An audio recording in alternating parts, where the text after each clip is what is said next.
Ladies and gentlemen, I'd like to make a short statement. In the world of royal servants, there are few more controversial figures than Paul Burrell.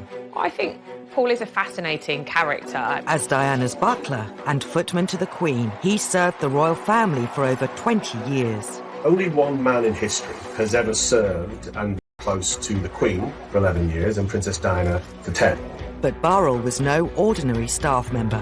He was a former insider who went on trial for theft from his employers and was cleared. Is this what you expected? Of course it is. But who now enjoys a lucrative life of celebrity. Honestly, Paul, isn't it about the money? It is not about the money. But how did the man handpicked by the Queen have such a meteoric rise to fame? How did he secure the trust of Princess Diana? And was he really privy to the royals' greatest secrets? With access to his family, He is very loyal. his supporters, Paul was a keeper of her secrets, there's no doubt about it. and his critics. They watch him, but they don't trust him. We tell the extraordinary story of Paul Burrell, from servant to celebrity.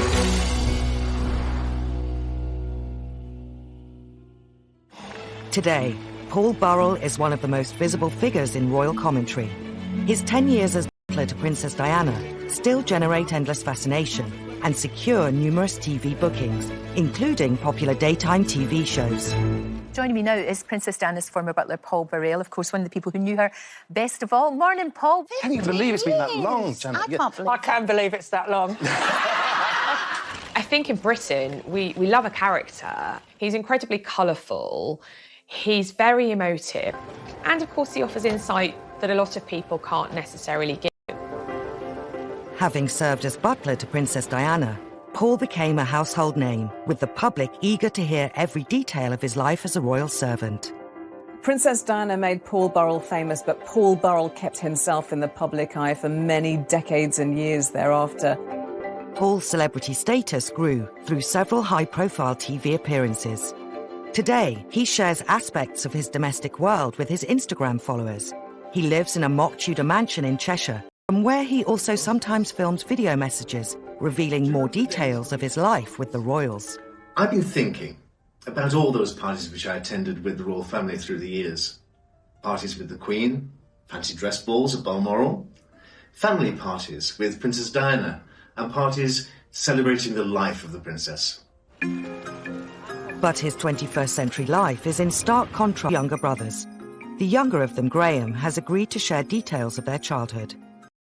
Well, we were 3 boys in a terraced house, 2 up, 2 down. Dad worked 7 days a week, 12 hours a day. Mum was always there. We shared a bedroom together. We had bath time together on a Sunday night in Tim Bath. The young Paul found a form of escape from his surroundings in the glamorous world of Hollywood. I remember as a child, there was always a poster up on wall from his film magazine. He'd have a picture of Bette Davis or a picture of Elizabeth Taylor pinned to his bedroom wall as we were children. There was something about Paul that was always being led to a different life. Aged 12, Paul Burrell came face to face with a world entirely unlike his own on a family trip to London. We always went to Paris, and we always went to see Busby's. And on this particular time, we were all holding railings, 3 little boys from Derbyshire. And Paul said to Mum and Dad, one day I'm going to work there. Dad ruffled his hair and said, yeah, of course you are, son. After leaving school at 16, Paul studied for a diploma at Catering College. Upon graduating, he worked briefly in hotels on the south coast until a previous application to the royal household yielded a job offer. In 1976, at just 18, Paul Burrell began work as 14th footman to the Queen. This photo from his Instagram page shows him in Windsor Castle, but much of his time was spent at Buckingham Palace. When Paul actually got the job at Buckingham Palace, it was unreal. We were stood looking at the most famous house in the land. It gave us a doorway into a world that was so far from where we lived. It was a world of fantasy. It was like living a fairy tale in many ways for him. I think he had to pinch himself from time to time. We used to drive down, going to Buckingham Palace, sit in his bedroom window looking down the Mall, and that was so exciting. Within 16 months of starting at the palace, he was promoted to personal footman to the Queen. And she'd apparently said, who is that young man? and she'd been told, and she said, well, he seems to be very good at what he does. Let's try him out. And I think she was looking for a new footman. So, I mean, she doesn't have very many, and she doesn't have very many men in that close area. But, you know, Paul Burrell, in a very short time, became one of the key male servants in the Queen's life. Once promoted, the Queen tested Paul Burrell with a job very close to her heart. Burrell was thrown in at the deep end. The first thing she said to him was, oh, do you like dogs? And he said, I love dogs, Your Majesty. Well, let's see if they like you. But Paul was quite practical. At breakfast that morning, he'd wrapped up because he thought they might come in useful if he had to sort of placate the corgis.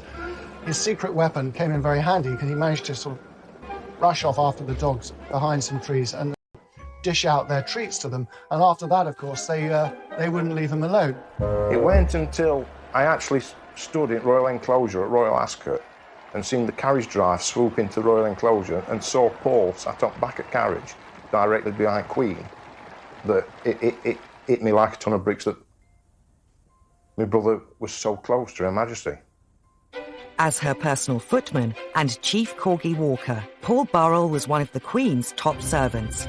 The images he posts online illustrate the pride he took in his job. But like all staff members, Paul would have been made very aware of his standing. Di Davis, who served the Royals from 1994 to 98, as head of Scotland Yard Royalty Protection Force, remembers well the boundary between the royals and their staff. I think Her Majesty, she has seen so many servants, police officers, private secretaries come and go. All of us who work with and for the royal family have to remember our place. We're there to support them. We're not there to be their best friends. Whilst Paul may have been kept busy with his duties for the Queen, he still found time to help out the newest addition to the royal family. In 1981, Diana Spencer was living at Buckingham Palace in the months leading up to her wedding to Prince Charles. This other member of staff called Mark Simpson had got close to the princess, and he was taking her Big Macs, and so he pulled Paul Burrell in to be part of this mission. And so they went to a local McDonald's and they brought back Big Macs and fries. And they apparently sat and had it together. And that's Diana. I think she could mix with everybody. But whilst Paul was becoming popular upstairs, it would be downstairs that romance blossomed. Paul met his wife Maria, who was a maid to Prince Philip, while they were making the Queen's bed. He and Maria did break new ground, because normally what happens when below-stairs staff marry was that one of them, at least, has to stop working. Paul happened to mention this to the Queen one day, and the Queen said, well, that can't be right. You and Maria deserve to stay on. Although today Paul is strongly associated with Lady Diana, it was originally his wife Maria who bonded with the princess and secured Paul's future with the newest royal. Sometimes she would pop down to a little tiny mews flat, which is at the back of Buckingham Palace, where all the servants live, and she would, drop in to see Maria as well. So slowly, this sort of relationship was building. So Princess Diana and Maria, so sharing their experiences and bonding over that new life. By the mid-80s, when Diana and Charles needed more staff at Highgrove, their Gloucestershire residence, Diana made an offer to Maria, not Paul. Diana in sort of appealing to Maria to think about the future, and you can't carry on living in this poky little flat. Why don't you come and work for us? And with pressure from Diana and a lot more pressure from Maria about a new life in the countryside, they managed to persuade Paul about the benefits of family life at Highgrove. Although initially reluctant to leave the Queen's service, in 1987 Paul relented to pressure from Diana and his wife by moving to Highgrove to become butler to the Prince and Princess of Wales. And I don't blame him in one sense. They were the future, as it were, or she was the future, and the potential future Queen. Why wouldn't an ambitious servant want to be on the right side, as it were? But as Paul began on the exciting new chapter in his life, words of warning echoed in his ears. Just before he left, he was taken aside by a very senior figure at Buckingham Palace who said to him, Paul, there is something you need to know about the Charles and Diana household. All is not as it seems.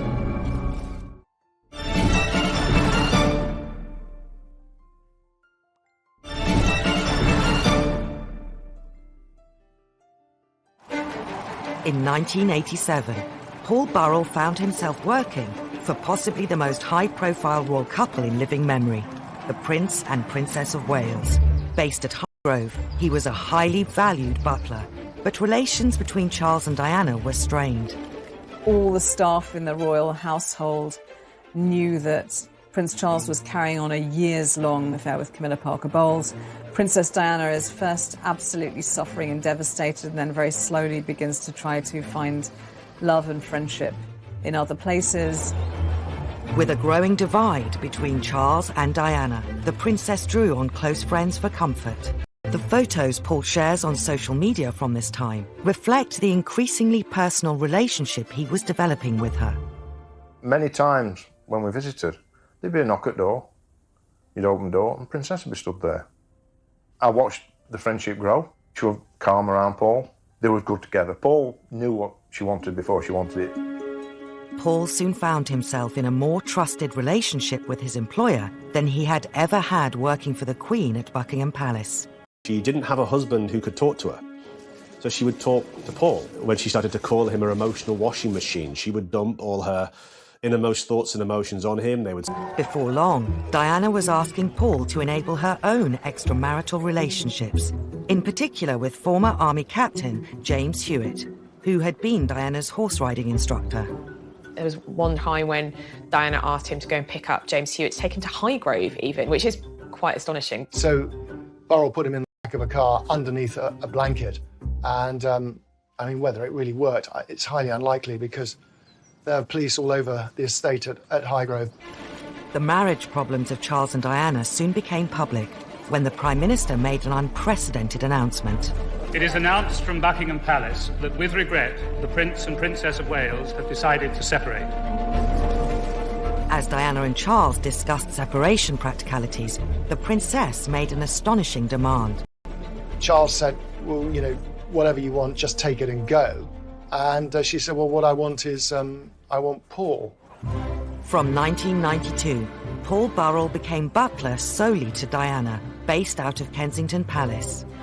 It's interesting to speculate on how that felt for Paul Burrell. Did he feel that he was stepping away from the real heart of the royal family, so away from the Queen, away from Prince Charles, away from the blood heirs of the English monarchy? Or did he feel the opposite, that actually Princess Diana was clearly the superstar, obviously far and away much more charismatic and interesting than any of the other royals? Diana ran her household much more informally than any other royal. The normal hierarchy of servants was ignored, and whoever was closest to Diana personally would rise to the top. She was falling out with people, staff were coming and going. The only sort of constant in it all, at least to me on the outside looking in, seemed to be Paul Burrell. Before long, both Diana's private secretary and her other butler, Harold Brown, left her service. Candid photos from Paul's Instagram feed reveal how Diana even started to become a feature of Paul's social life. In 1994, she attended his wife Maria's 40th fancy dress birthday party. But as their lives became ever more entwined, Diana started to rely on Paul more and more. She started leaving notes about her life, her thoughts, asking him for advice on all manner of things. Paul has given the public glimpses of these notes through social media. He was definitely now being pulled into things that a butler wouldn't ordinarily see unless invited. In recent years, Paul has been publicly questioned over whether the relationship with Diana was more like that between friends than employer and employee. The thing was, of course, she shouldn't have let me come that close. Because there's a line. Exactly your terminology. It's interesting that you know the line. Did he allow himself to cross that boundary? Yes, I suspect he probably did. I understand that if he had turned down the sort of extracurricular stuff that he was now doing for her, well, where would that leave him? He worked in Kensington Palace. He saw the revolving door of staff being turfed out who sort of fell out of favour. She needed someone else by her side. She needed someone to look after her and to give her attention, and she approached the world through her feelings. So if she didn't feel loved or cared for in the moment, she would possibly feel very, very insecure and sad. But I just have a little sense that what bonded them was Diana's need to be loved and Paul's need to be loved. In 1996, the Prince and Princess of Wales divorced, meaning Diana was officially no longer a member of the royal family. With Diana now free to use her international profile however she chose, Paul Burrell's role once again stepped up to a new level. On now iconic tours to Angola and Bosnia in aid of landmine charities, Paul travelled with her in a role that transcended his title of butler. He was wearing many hats. He was PR, he was chauffeur, he was private secretary, he was butler, he was everything rolled into one, which I think speaks to how much she relied on him and how much she trusted him. I remember that tour to Angola in particular. You know, we were all there for the famous shot of the princess walking through the minefield, and there's Burrell in a Ralph Lauren shirt, same as the princess, and you're thinking, this guy now really is very important in her life. 1997 was not only the peak of Diana's public profile, it was also the pinnacle of Burrell's career as a servant. The press described him as the most important person in her life. Gushing newspaper profiles, I should know, I wrote some of them, about who was this remarkable man. You know, boyfriends may come and go, but one man's constant step forward, Paul Burrell, and I think he rather enjoyed it. Paul soon became known as Diana's rock. I mean, a lot of people have said to me, well, he wasn't the only person she referred to as her rock. There are a number of other people. Well, that may be the case. But what I can say is that it didn't come from Burrell. I didn't hear it first from Burrell. It probably came from Diana. Paul has subsequently claimed in TV appearances he was not only her rock, but also Diana's best friend. I was her best friend. I was a great advisor on what to wear and when to wear it. I did great flower arrangements. I think the friendship were greater than they thought at the time, if that makes sense. I think it were great when you look back at it, when you're actually travelling through it. I don't think he was her best friend. I think that's a misunderstanding. I think that's something that he subsequently came to in the years after her death. But since her death, he has revealed them too. One of the most sensational was a letter she wrote just 10 months before the tragic accident that took her life. In 2003, Paul revealed the existence of a letter that Diana had written a couple of months after her divorce from Charles, saying that she thought Charles wanted to kill her. This letter was given to Paul, he says, as insurance, and it was in Diana's hand. But Diana was paranoid about these things. I mean, Burrell, I think it's best to reassure her. The fact that she confided in him about it, I wasn't entirely surprised. I mean, she told me some of this stuff too. She got Burrell to pull up all the carpets on one occasion and even lift floorboards to see if they could find bugs, but they never found anything at all, of course. Only months after Diana wrote this letter to Paul on August 31st, 1997, he received news that brought his life as a royal servant to an unexpected and gruesome end. I was actually with Paul at Kensington Palace. We was woke in the early hours of the morning with police knocking at the door. I remember seeing policemen in Paul's hallway. Paul on telephone. Comes off telephone, said that the princess had been injured. They were like a rabbit in headlights. Everything, his job, his best friend, everything were in jeopardy. The driver and Dodi Al-Fayed died at once. The security man and Diana initially both survived, though ambulancemen spent 2 hours with her at the scene. They were brought here to the Pitié-Salpêtrière hospital, but such was the gravity of Diana's injuries, they pronounced her dead at 4 a.m. Paris time. Upon hearing of Princess Diana's death in Paris, Paul left to perform one final royal duty. He arrived before Charles or any other royal and began arranging for her to be brought back to Britain. They just wanted to take care of all ends and make sure everything was in order and protect her dignity. After her televised funeral in Westminster Abbey, Paul was one of only 2 non-family members invited to Diana's private burial at the family estate, Althorpe.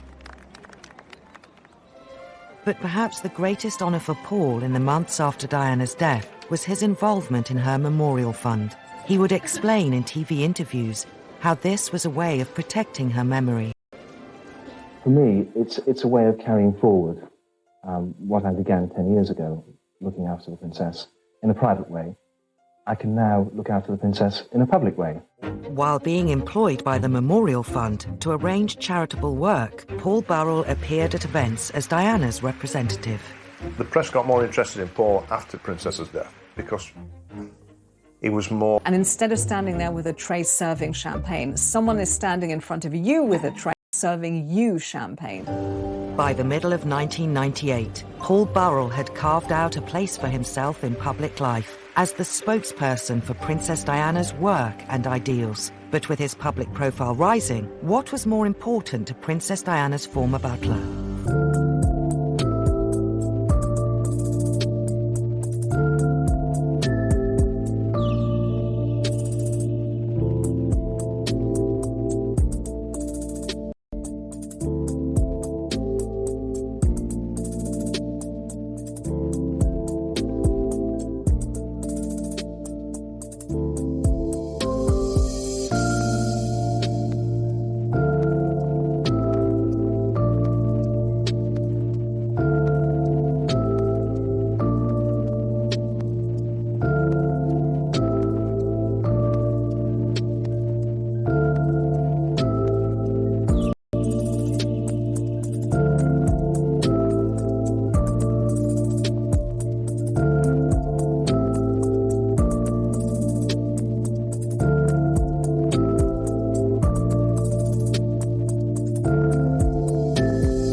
Less than a year on from Princess Diana's death, Paul Burrell, her former butler, was working as the chief fundraiser of her memorial fund.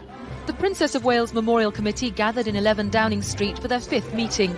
But it wasn't long before his high profile began ruffling feathers.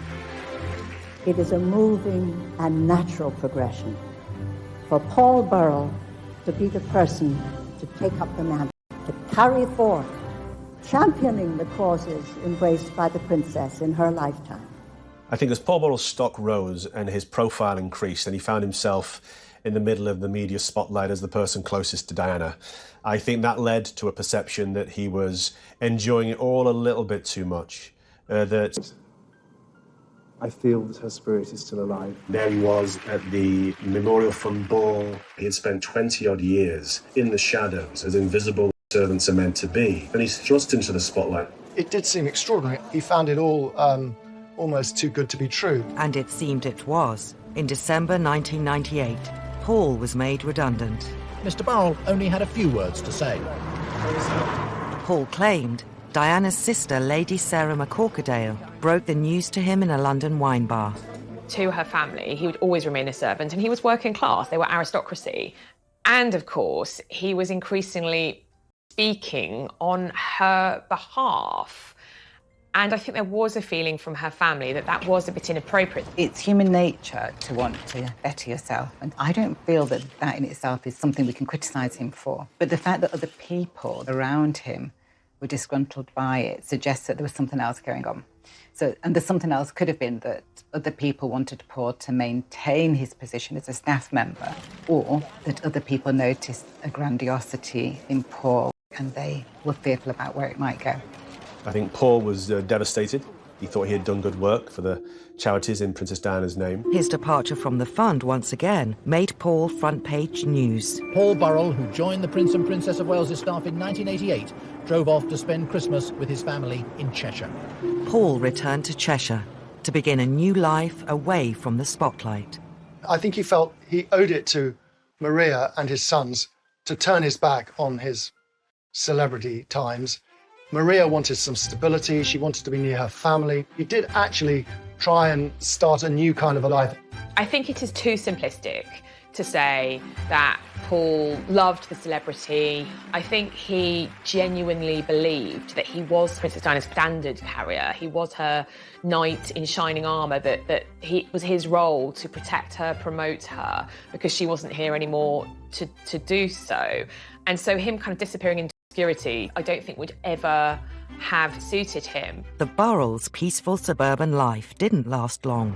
In January 2001, there was a dawn raid on their home by the Metropolitan Police. When the Serious Crime Squad searched Mr. Burrell's home in Farndon, Cheshire, they took away a number of items.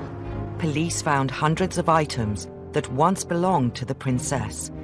Reports of designer bags, personal letters, and more than 2,000 photos and negatives. The police were just amazed how much property he had. Some intimate letters from Diana to William, her old school reports. And I think, not unnaturally for the police, they felt, well, why would a butler have? And the police built a case which based on a set of assumptions. The set of assumptions were, broadly, that Burrell had hidden this stuff away, stolen it, in those weeks and months after Diana's death.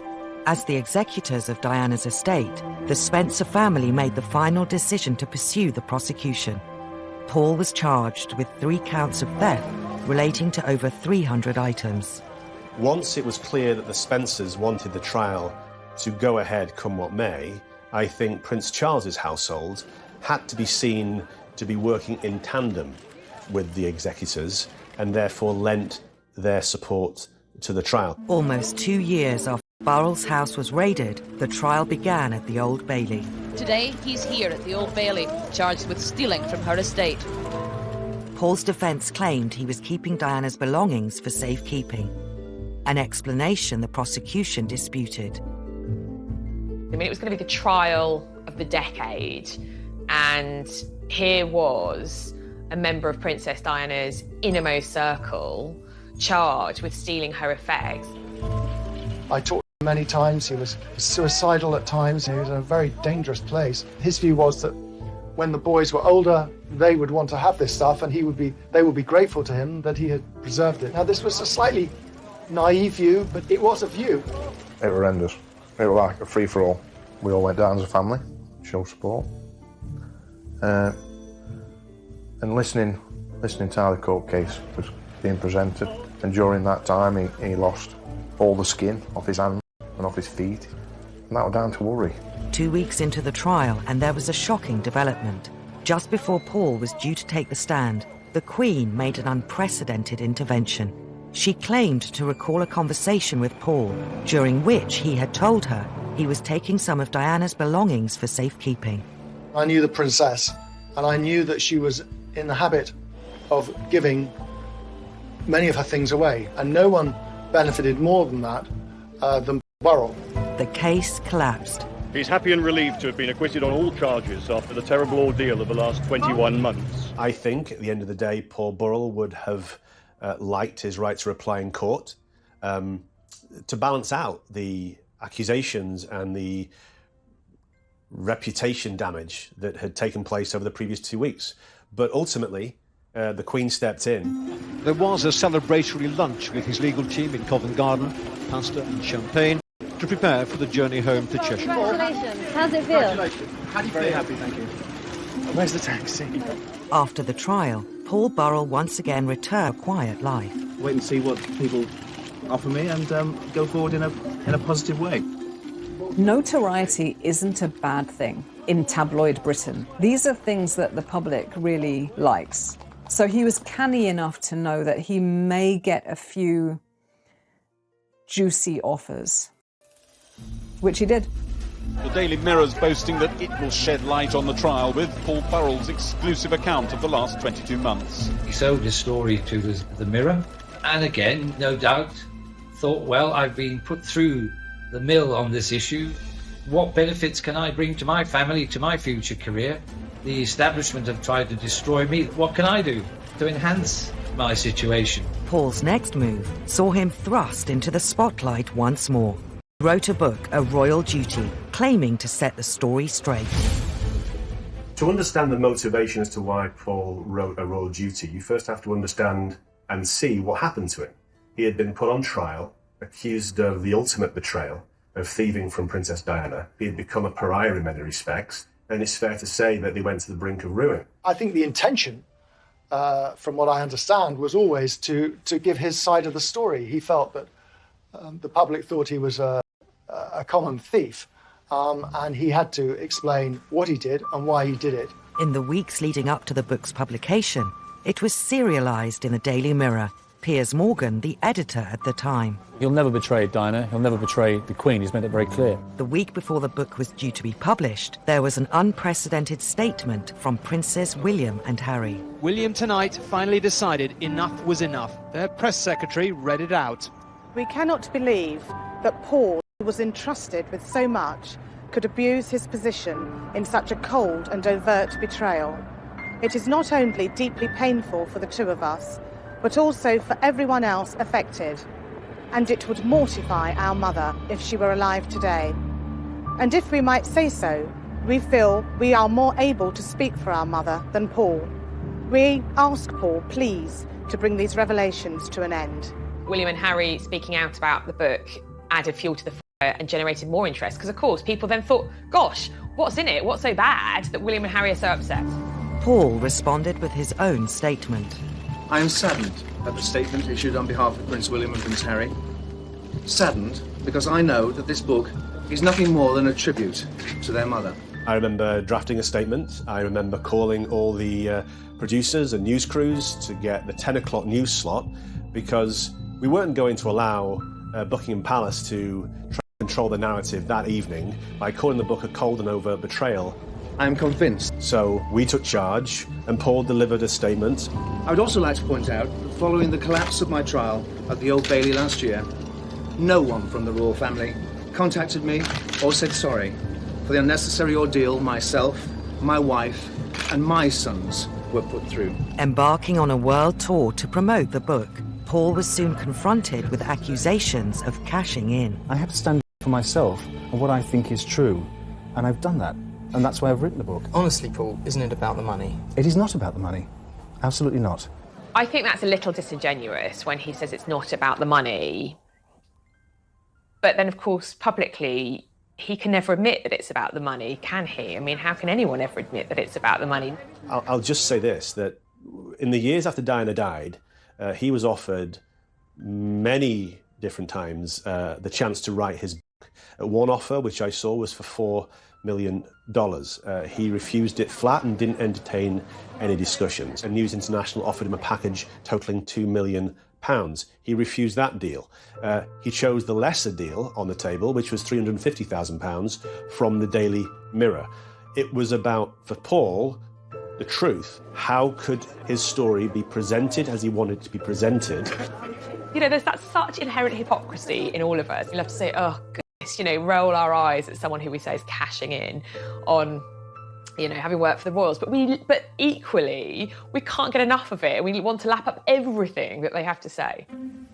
With the spotlight firmly on the former butler, in 2004, Paul appeared on ITV's popular reality show, I'm a Celebrity, Get Me Out of Here. Taking part in a number of challenges, much to the amusement of presenters Ant and Dec. I can't feel anything in it. I put my...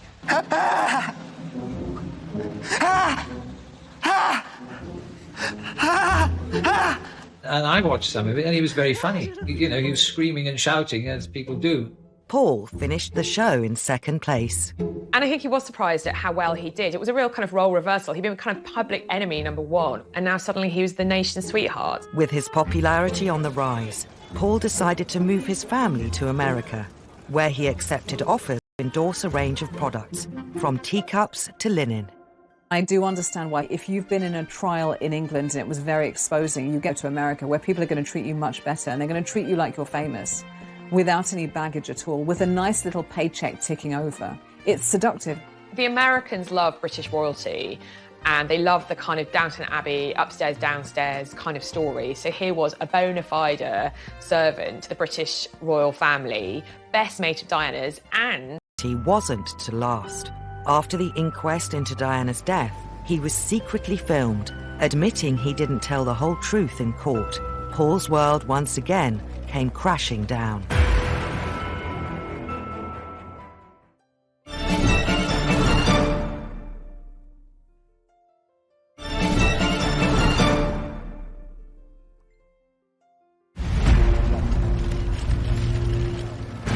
More than 10 years on from Diana's death, and with numerous conspiracy theories into what caused her fatal crash, an inquest finally began.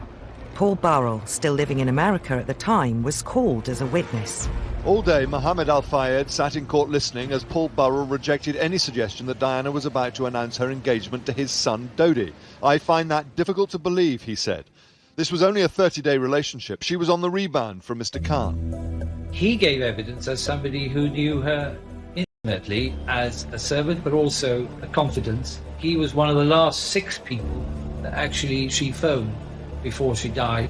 He has always seen it as part of his job to protect her, and being part of the inquest was part of that. The world's media were on tenterhooks, desperate to see if Paul had anything new to say. But instead of new revelations, Paul Burrell quashed rumours that were circulating about Diana, including that she was pregnant with Dodi Fayad's baby. The princess, he said, was on the pill and definitely not pregnant, and he suggested she may have allowed herself to be seen so publicly with Dodi in order to make Mr. Khan jealous. The inquest took months to complete, yet appeared to confirm what many already suspected. Let's be clear about this. Princess Diana died because a drunk driver was driving her car and was going far too fast in a Paris underground tunnel. And crucially, she wasn't wearing a seatbelt, neither was Dodi. So those are the very base facts, but I think there was such an emotional outpouring of her untimely death that the facts got lost. With the inquest finished, it wasn't long before Paul Burrell found himself having to face uncomfortable questions again. When he was secretly filmed by a Sun journalist, admitting he didn't tell the whole truth in court. He was drunk, he was jet-lagged, and he maintains he was a victim of entrapment. There might have been an element of showing off. I'm sure that's quite possible too. The total disregard for how this will feel to the people who were affected by Princess Diana's death, it just takes my breath away. Paul's lawyers issued a statement, court, not under oath. He did not conceal anything remotely relevant to the inquiry. Despite this, the impact was wide-reaching. The fairy tale was over. The fantasy was broken. He wasn't this twinkly-eyed English butler. I think he did become less credible as a kind of talking head and as a source on the royal family. His star was waning, and he returned to Britain, to the family's flower shop. Paul's wife and children remained in America. It certainly had a negative effect on views about him. You know, he went from being this rather sort of lovable figure on daytime television to someone who, you know, the public sort of collectively groaned about. In 2017, after years of media speculation over his sexuality, Paul revealed he was gay and planning to marry his partner of 10 years, Graham Cooper. With Paul's private life almost as valuable as Princess Diana's, the Sun newspaper ran the exclusive. Paul wanted a private wedding, and he wanted to come out as a proud gay man privately to the people who know and loved him. We've got to remember, the Sun newspaper chose to out him. So the moment that news breaks, you are immediately out of control of the story. So Paul did a deal to take control of the narrative. Paul was once again welcomed onto British daytime television. In an interview on This Morning, he revealed how he told his family about his sexuality. To sit with them and talk about my sexuality and to cry with them and say, this is your dad. I'm your dad. I'm not going to change. I'll always be here for you. I said that to my wife. I said, I am your best friend. I'll always look after you. I'll always look out for you. As complex as Paul is, it's important to understand and not villainise him every turn, to understand that he also had some very difficult challenges, which he had to find ways to overcome. Since his marriage, Paul has sold his flower shop, but still accepts offers to comment on big royal stories. including talking to the Loose Women panel about Harry and Meghan's departure from the UK. They're not the first royals that have decided to leave the country or to have another home in another country. Diana was also deciding to spend some of her time in America. And in fact, the day she died, on her desk were plans of a home in Malibu in California, which she was in the process of purchasing. Undoubtedly, Paul will want to talk about one of the biggest royal stories this summer, the unveiling of a statue of Princess Diana on what would have been her 60th birthday. When it comes to the unveiling of the statue, I think Paul is realistic about his chances of being in attendance, but I'll say this. I do hope that Princes William and Harry recognise the place that Paul Burrell had in their mother's life. Secrets to tell about Princess Diana and indeed the royal family. This has allowed his image to carry on, if you like, and the press and the public to be intrigued by this unique man and his unique relationship with Diana and indeed the royals themselves. He isn't going to deny his background and his past, and when television companies ask him to comment, if he wants to, he'll do it, and he'll continue to do that. And he would consider that no more than a right, really, if you like. Paul Burrell holds a really unique place in public life. He's a public figure who's now a celebrity in his own right, but I think he's slightly mistrusted by the British public, and at the same time, they can't get enough of him.